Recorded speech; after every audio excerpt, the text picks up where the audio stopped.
I want to talk about the wounded parts of the manosphere and then also the wounded feminists. But speaking as a woman, when I got divorced 11 years ago, I was very curious about dating and men and why they weren't texting me back and why they were ghosting me and how to deal with all this. And I landed in a pitfall of negativity that I listened to for a long time to my own detriment, the manosphere. And what I found there, same as with these women who are like, a guy's got to pay for me, a guy's got to do this, I need a six-figure man. There are a lot of wounded people giving advice, a lot of unhealed people giving advice. And listening to that advice got me in a very negative place of feeling really bad about myself and believing them because they sound so authoritative. And I didn't know what was going on, and I thought they had it all solved. But here's the thing.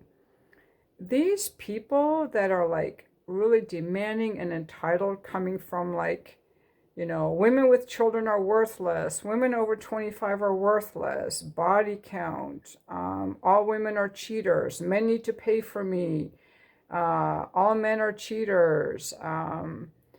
All this stuff is very negative, and it comes from unhealed people, in my opinion. I'm curious how many of these people who are influencers or big voices in the manosphere or femisphere spaces or MGTOW, how many of these people have actually done some work on themselves? Whether it's cognitive behavioral therapy, family of origin work, internal family systems, inner child work. And my idea is probably very few. Right now, I'm going to make a video about this at another time.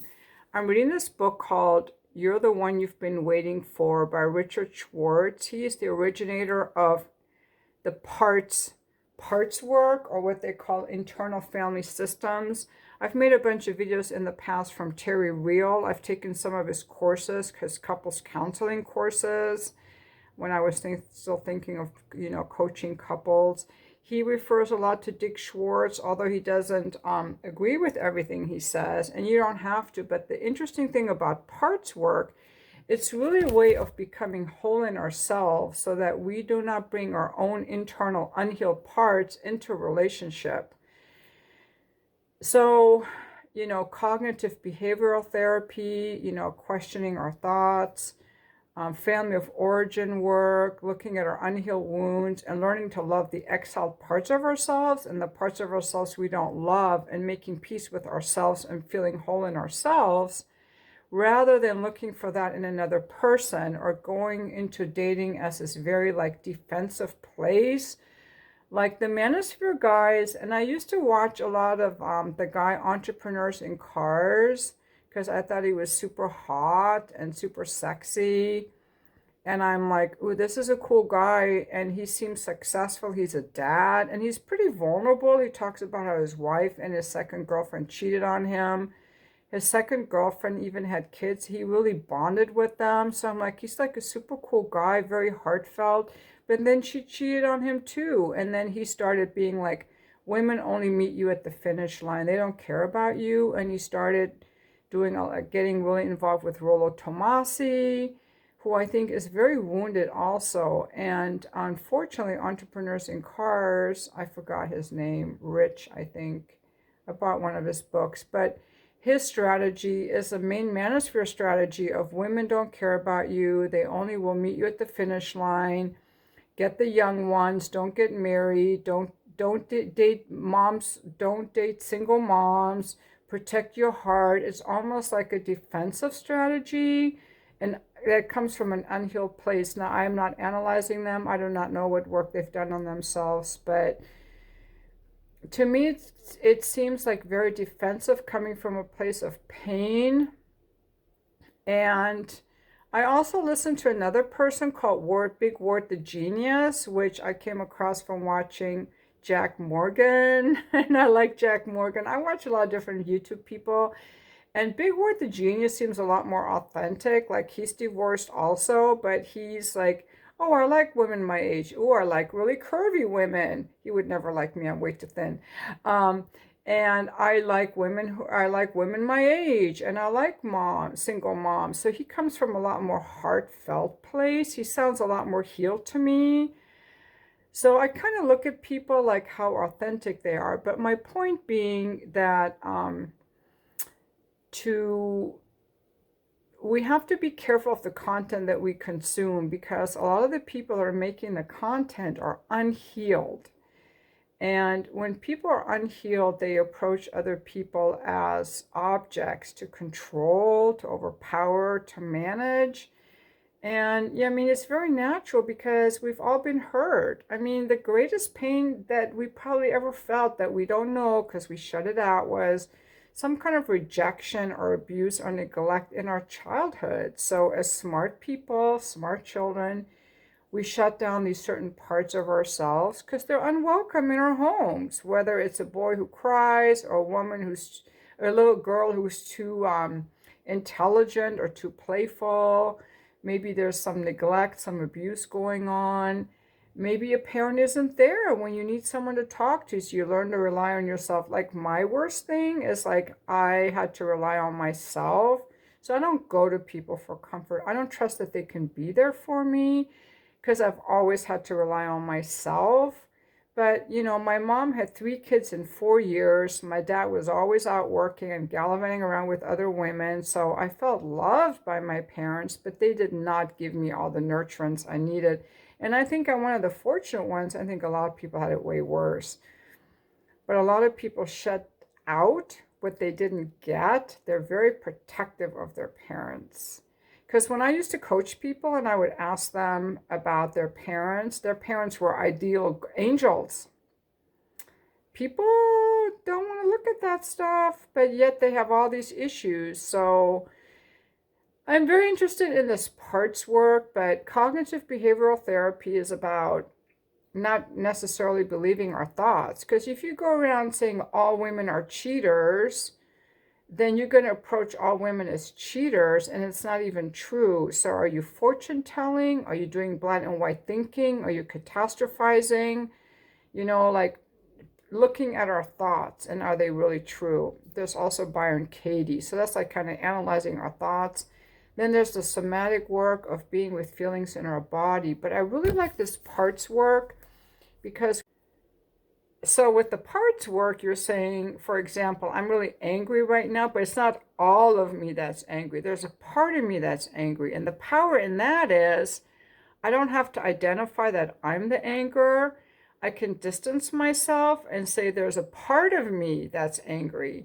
And I can look at that part and I can deal with that part and address that part and be with that part rather than being like, I'm angry, you're responsible, I have to change you, I have to be okay with this, I have to leave you.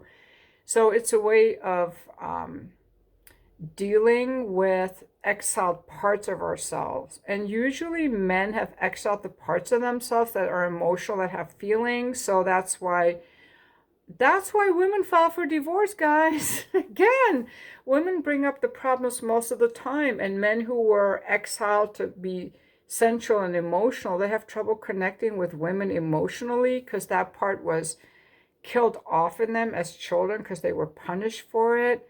That's an exiled part of the men.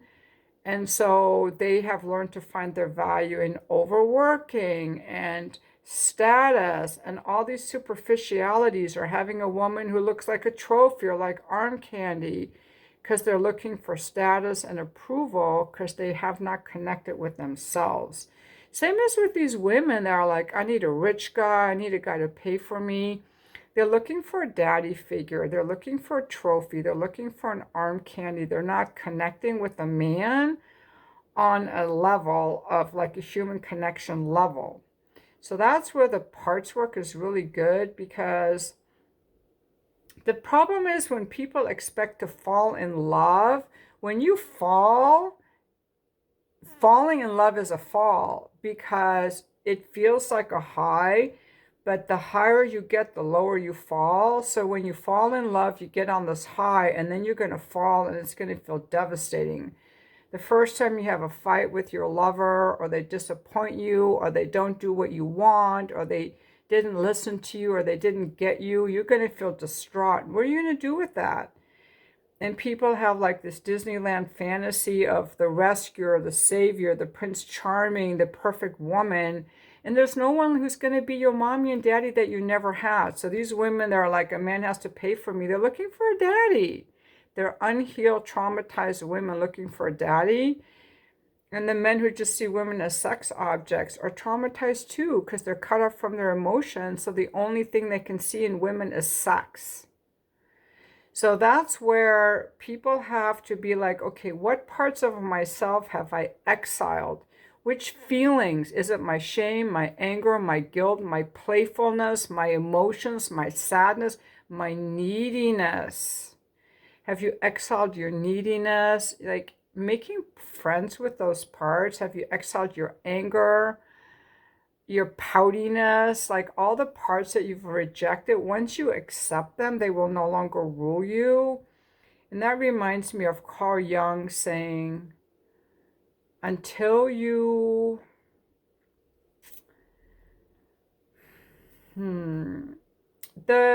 it's something about your unhealed parts will rule you and you will call it fate. You will think it's fate, but it's really how you're going through life and how you see life. I forgot exactly how he said it, but the whole self-love journey is really about finding the parts of ourselves that we've repressed, which can be hard to do.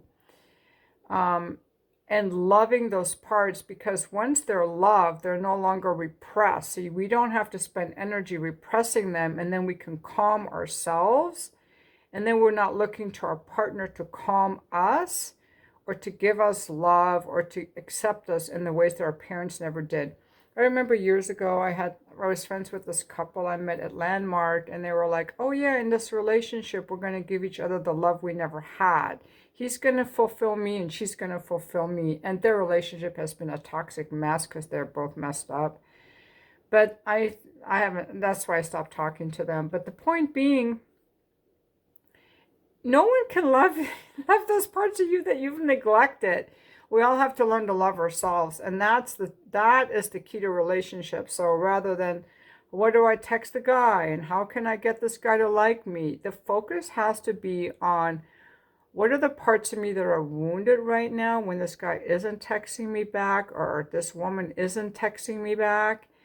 And how can I nurture those parts? Because that's where the answers really lie. That's really the self-love journey.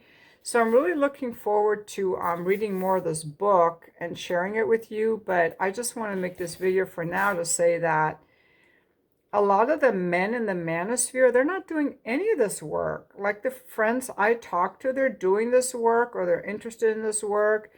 But these men that are like saying, spin plates, use women for sex, don't date women over 25. Like, that's all bullshit, because I made a lot of money as an escort when I was working as an escort in my late 50s, early 60s, and men did want to pay for that, okay? It's all bullshit. And I know women with children who are getting married, so it's all a lie coming from their toxic, unhealed place. They're unhealed. So before, I just really think that we have to only listen to people if it makes sense. And it's like, has this person done any work on themselves that they actually talk about that actually aligns with their values? Are they trying to sell you something or make themselves sound super good? Like, maybe I try to make myself sound really good. I'm not trying to sell you anything. I use these videos as a way for me to like discover things and share things I've learned. But these guys in the manosphere, they're like, go your own way. Find good women in Asia. There are good women here. Why are you not attracting them? Only use women for sex because they cheat on you. Why did you pick women who cheat on you? What was your part in that relationship? And why did you pick a woman like that? I've never cheated on a guy. Well, I did one time, but never when I was married. I just did one time, once in my life. But I'm not a cheater type, but guys like that would never want me because they like the drama. They're reenacting some kind of trauma. They need the excitement of trying to get a woman to like them. So they're unhealed and they're passing their trauma around by telling men, use women for sex, get young women, use them for sex, and then women going around saying, you don't need a man. If you have a man, he should pay for you. They're so angry. Like, what is all that anger about? Like, I would be very turned off getting near one of these women myself. Like, that's just a lot of anger. Uh, un unsubstantiated anger, like, calm down, lady, get a grip, you know. Have these people evaluated their thoughts, done somatic work, done family of origin work, healed their relationship with their parents. And that means that you no longer hate them, or you're no longer afraid of them. You can disconnect from your parents, but if you still hate your parents, if you're still afraid of your parents, you're not ready for a relationship. If you're like really entitled, really demanding, really afraid of expressing yourself, you're not ready for a relationship. And a lot of people in relationships are not ready for relationships. That's why their relationships don't work. And they want to fall in love, to have this feeling of, oh, someone's going to save me. But I don't trust that kind of falling in love because it's not real. Like, I want the love to come from me, and I want to share it with somebody else that also wants to share it. And yeah, I get triggered, which is why I'm interested in this stuff. I'm always curious about, like, okay, and I get triggered by guys. I get triggered by different things, like guys who text or email me, like that still have my number from when I was an escort, you know, and they would be like, hey, are you available? I'm like, that's just so rude. I get a little triggered. So I'm just trying to work on this. I use these little life examples to work on my own triggers, you know? Like, why am I so triggered? You know, are they just disrespectful? Are women just like agreeing to this? And, you know, why I don't want to be online dating? You know, why do I find these guys like losers? So I'm like trying to figure out, is it me? Is it them? And all this. That's why I get interested in this stuff, you know. And also I've been single a really long time. It's like I just find it interesting. But anyway, um, and with this parts work, it's like learning to love all the unhealed parts of ourselves, because a person who's healed is not just going to keep going off on someone or hold someone else responsible for their happiness. Um, I mean, it's easy to live alone for me. I'm like, no one's bothering me. I'm good right here. And I'm afraid at this point, because when I first got divorced, I really wanted a relationship.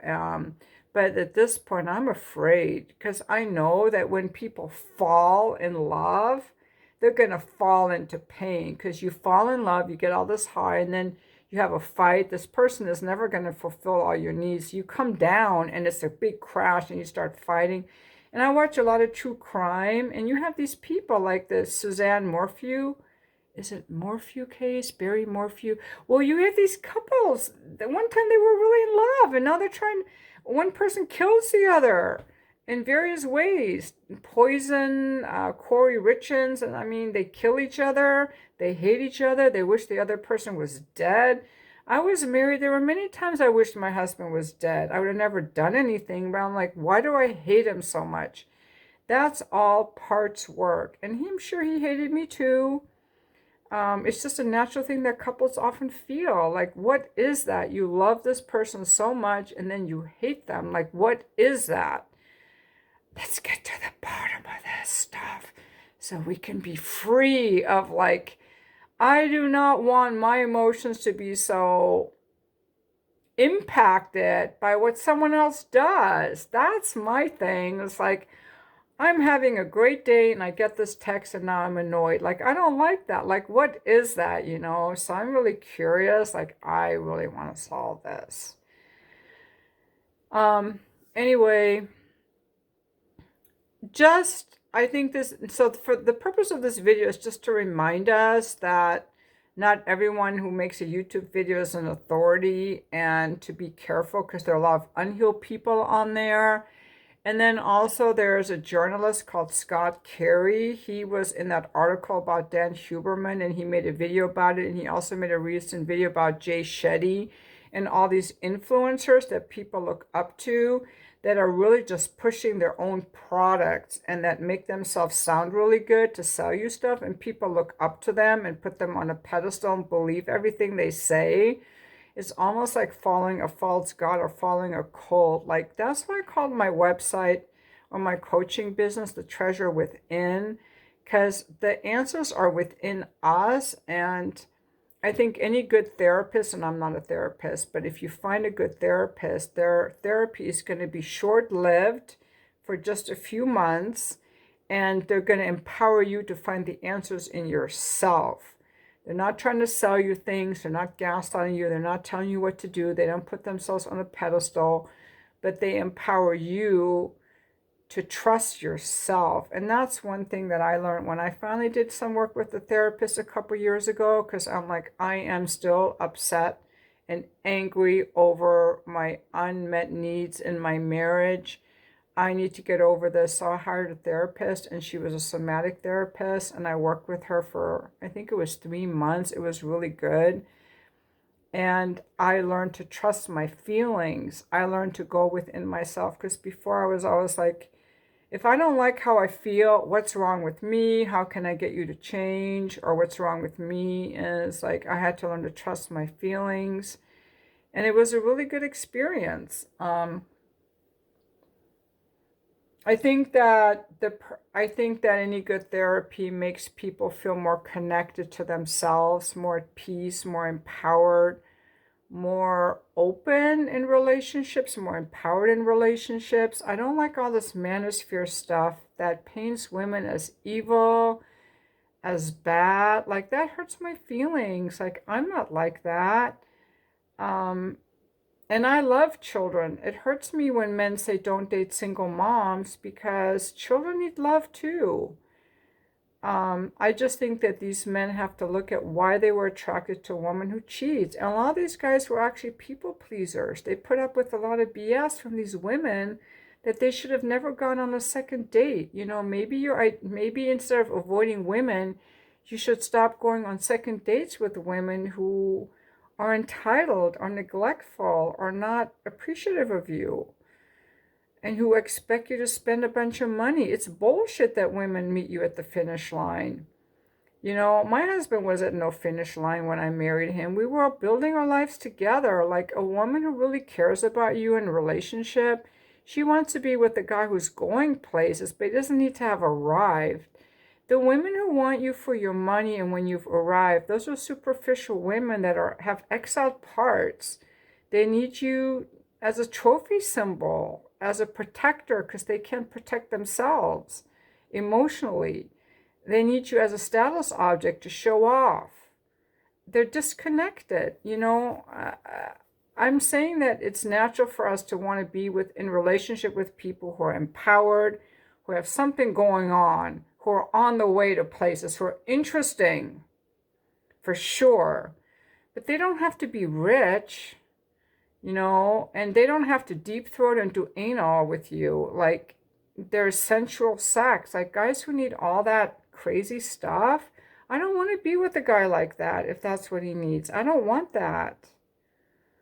You know, a lot of people are so numb. They need to jump out of airplanes to feel anything. I can see jumping out of airplanes to overcome your fear. I'm not saying there's anything wrong with that. I'm just saying, like, people who need this constant thrill seeking to feel anything. Okay?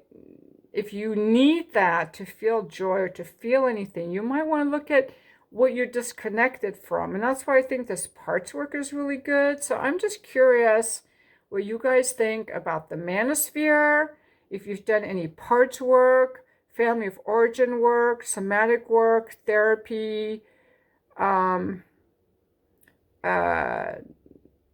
child work. Did I say that? Like, have you done any kind of stuff like that? Or what do you think about the Manosphere and what they're teaching you about how to deal with life? Because it seems like the real way to deal with life is to deal with ourselves and the parts we've neglected and shut off, and the false lens through which we see the opposite sex, and the false expectations we have that they're going to save us from ourselves, of the exiled parts.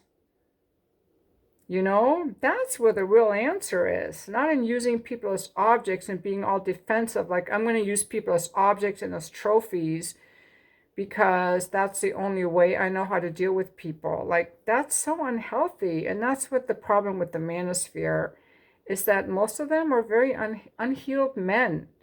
And the same with these women that are like very entitled. They're unhealed as well. But I don't watch these women, so I don't know how to talk to them. So this video is mostly about the manosphere. But just for the guys, just so you know, women are just as guilty of being unhealed. And one more thing. Having grown up with a mother who loved me and women who loved me and just being around women as nurturing people, I did not even know about evil moms, narcissistic moms, and abusive moms until I was in my 50s. And I started watching YouTube videos. And I had to watch a lot of them before it dawned on me that there were women who were evil and neglectful and abusive. I didn't even know this existed, you know? So, yeah, I come from a very sheltered place, but coming from a very sheltered place is good because I know what it's like to feel loved. But even though that I felt loved, I didn't have all my needs met, and so that's okay. But now what I have to do as an adult is identify those exiled parts and love them, and so that's what I'm really intrigued about right now. But there are people who are who were definitely neglected by their parents and who have a mother wound. And from that mother wound, see, my sons are attract women who are nourishing and emotionally available and loyal to them. But if your mother, if you didn't feel loved by your mother, she was abusive or neglectful, you may attract women who are abusive and neglectful. So you have to heal that instead of saying that all women are evil and cheaters. That's where you find your answers. Not in the manosphere, but in going within yourself, in my opinion. So that's all I want to say right now. I do not watch the manosphere anymore. They're just too toxic. They're just toxic. I don't watch them. There are different male content creators I watch, but I don't call them the manosphere. They're not MGTOW, going your own way. Oh, we woke up to the light of these evil women who just want our money and use us. And then in divorce courts, they take our kids and steal our money. That's just so unhealed and toxic. Like, I don't want any part of that. That's just people stuck in a rut. Unhealed men, full of bitterness and anger. No thanks. Bye-bye.